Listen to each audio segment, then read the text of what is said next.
자, 반갑습니다. 여러분들, 태자예요. 오늘 여러분들 제가 녹취에 관해서 합법과 불법의 사이를 정확하게 좀 설명을 해드릴게요. 모든 유튜버들이 여러분들 이 영상에 대해서 잘 모르는 사람들도 있고, 우리 아리스 분들 아니면 우리 또는 여러분 가정주부들, 여자분들이 잘 모르시는 것 같아요.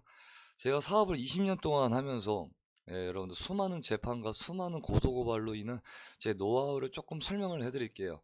이번 영상 같은 경우는 영상이 아니고 소리인데, 자, 이 녹취에 관한 삼자의 녹취를 상대방이 틀었을 경우 어떤 일이 생기는지, 아니면 여러분들 우리가 합법과 불법의 경계선을 제가 정확하게 설명을 좀 해드릴게요.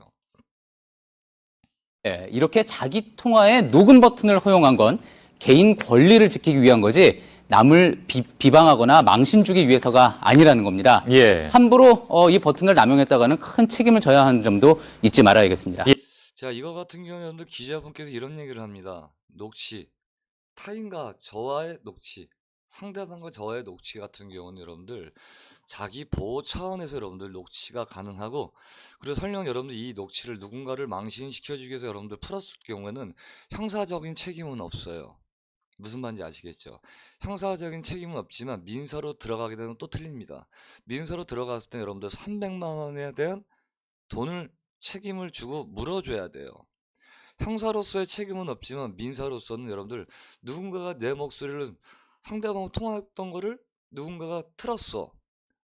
방어에 위한 게 아니고 상대방을 망신을 주기 위한 녹취를 틀었다면, 자, 민사적으로 민사를 걸었을 경우는 여러분들 최소 300은 물어줘야 돼요.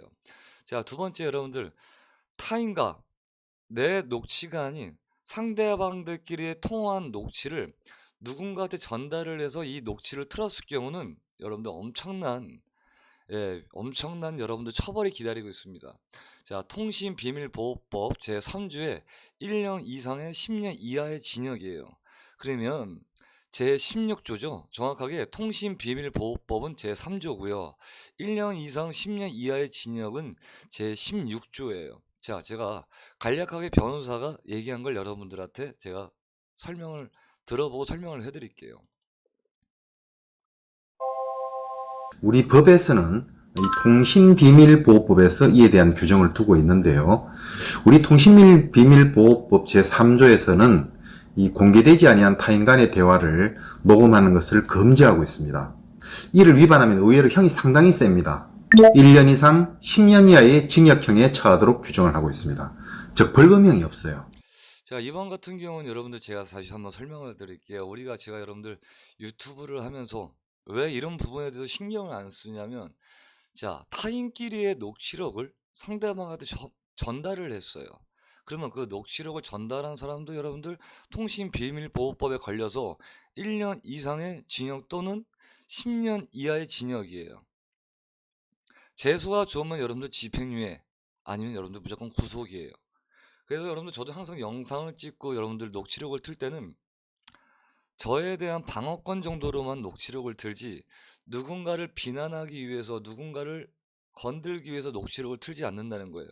왜냐면 저도 여러분들 똥인지 된장인지는 여러분들 구분을 하니까.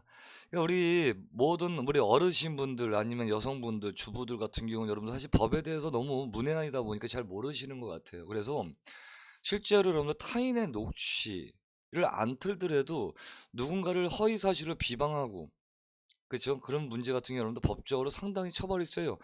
그러니까 실제로, 자, 여러분들 녹취 같은 경우는요, 형사적인 증거로는 쓸 수는 없어도 민사적인 증거는 쓸 수가 있어요. 형사적인 증거로는 여러분들 이 녹취는 불가능합니다. 증거 채택이 안 돼요. 다만 민사는 또 틀려요. 그래서 우리가 여러분들 타인과의 녹취를 여러분들께 돌려 듣거나, 아니면은, 자, 누군가가 타인의 녹취를 틀었어. 본인하고 통화한 게 아닌데. 그럼 여러분들 1년 이상의 징역 또는 10년 이하의 징역이에요. 그러니까 이런 거를 여러분들 잘 모르고 계속 우리 어르신들이나 여자분들한테 계속 이렇게 얘기를 하는데, 제가 그래서 여러분들 사실 이런 거 신경 잘 안 쓰는 거야. 그러니까 여러분들 이런 불법적인 녹취에 대해서 여러분들 사실 우리가 녹취범들이 많잖아요. 법이 상당히 셉니다. 그냥 여러분들 즐기시면 됩니다. 자, 오늘 제가 지금 한 얘기 여러분들 잘 쉽게 이해가 됐다면, 예, 진짜 여러분들 되게 위험한 짓이에요. 저도 여러분들이 제 전화기에 남들 타인의 녹취, 아니면 여러분들 제보 녹취가 엄청나게 많아요. 근데 제가 여러분들 방송에서 단 한 번도 튼 적이 없어. 왜? 무조건 여러분들 1년 이상의 징역 또는 여러분들 10년 이하의 징역이에요.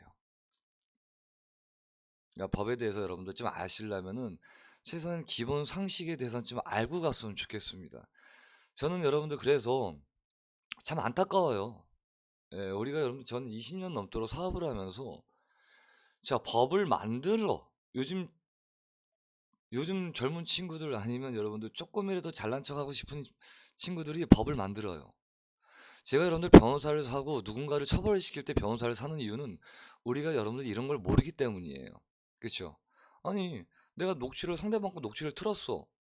아, 좀 틀 수도 있지. 어때? 이게 아니에요. 왜? 사람들이 생각했을 때는 뭐 녹취 같은 거 틀어도 법적으로 안 걸리는데 이렇게 생각하는 사람들이 되게 많은데, 타인의 녹취를 틀었을 경우 여러분들 1년 이상의 징역이고 10년 이하의 징역이에요. 여러분들 이거는 벌금이 없어 그냥 구속이에요. 정말 재수가 좋아야 집행유예인데, 그것도 여러분 정말 재수가 좋았을 때. 우리가 이런 법을 모르기 때문에 여러분들 다들 변호사를 쓰는 이유예요. 방어의 목적이 아닌 고소의 목적이에요, 저는. 무슨 말인지 아시겠죠? 제가 여러분들 이렇게 사실 뭐 고소 같은 거 여러분들 이렇게 유튜브를 하면서 고소 같은 거 들어왔을 때 전 대부분 여러분들 저도 변호사를 다 사요. 구속될 수는 없으니까. 돈 많은 사람들이 여러분들 어떻게 하든 빠져나가려고 여러분들 법적으로 빠져나가는 게 아니야. 최대한 처벌을 조금 받으려고 하는 거죠. 잘 알아두셔야 돼요. 변호사를 사는 이유는 내가 무혐의를 받으려고 이런 것 때문에 그런 게 아니고 최대한 처벌을 작게 받기 위해서 벌금 받았다 하면 성공한 거예요. 그래서 여러분들 타 유튜버들이 누군가를 명예훼손을 하거나 허위사실을 했을 때 벌금이 여러분들 100만 원 나는 게 아니고 700, 800, 1500 이렇게 나와요. 다들 착각하시면 안 됩니다. 그러니까 저도 여러분들 최소한 고소를 안 당하기 위해서 그냥 팩트 방송으로만 하려는 거지, 남을 비난하면서까지 여러분들 유튜버를 찍고 싶진 않아요. 다들 여러분들 저녁 맛있게 드시고요. 이따 실방에서 뵙겠습니다.